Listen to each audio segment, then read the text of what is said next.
to be Dennis Wrigley. He's got some information he'd like to share with you. Thank you.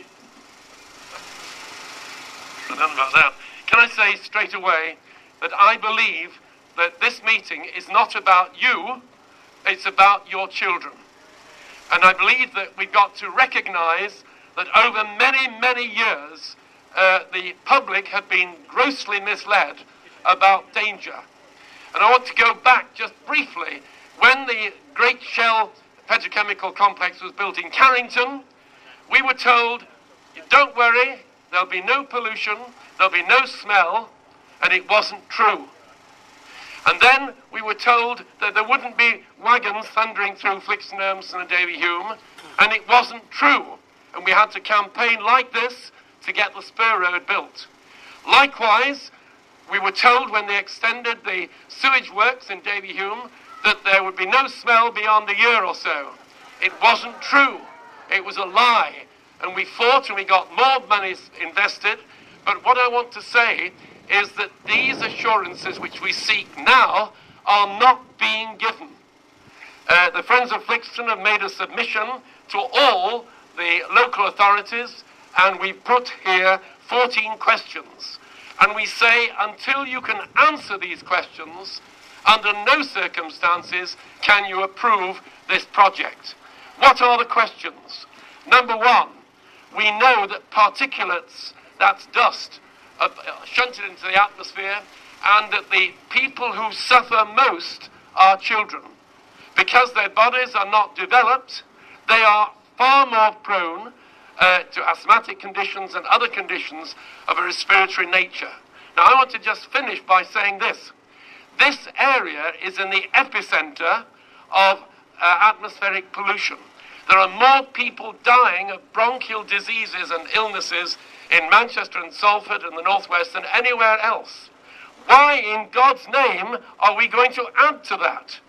Why are we going to add to an already unacceptable level of pollution? Now for the figures. We put in a report here, Child Health and Environmental Toxicity, written by Dr. Hans Christian Rabe, a local resident. And this is the figure.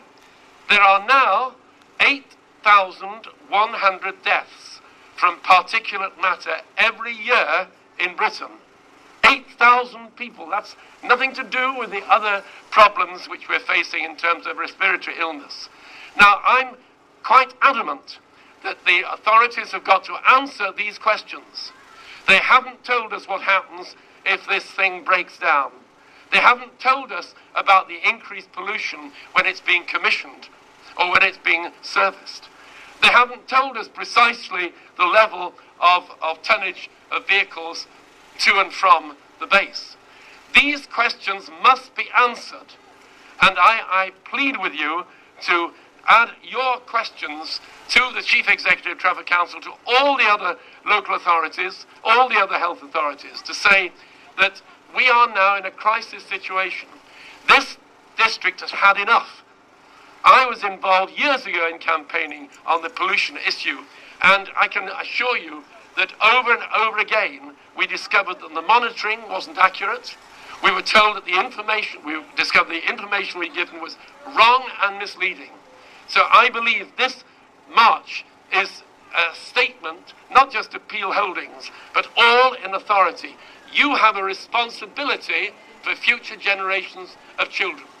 And I plead with you to make your argument on that score. And finally, can I say that I believe the responsibility we have in this district is rooted in the goodness of the past. I think of men like Leeming, who years ago brought in hundreds of thousands of trees in this district to make it a green place. I think of men like Stanley Penlington, who got us the Flixton Gardens. They had vision. They have vision. And the Bible tells us where there is no vision, the people perish, yeah? And we want vision now on the part of all our leaders, and I applaud what our Member of Parliament has said in the House. I've read the debate, and we do know that the Minister responded by saying he wanted to have this kind of debate, didn't he? And he admitted that there were lots of arguments to be put. So finally, can we speak louder Can we be still more persistent? Can we write still more letters to everybody? And then we will win. Thank you.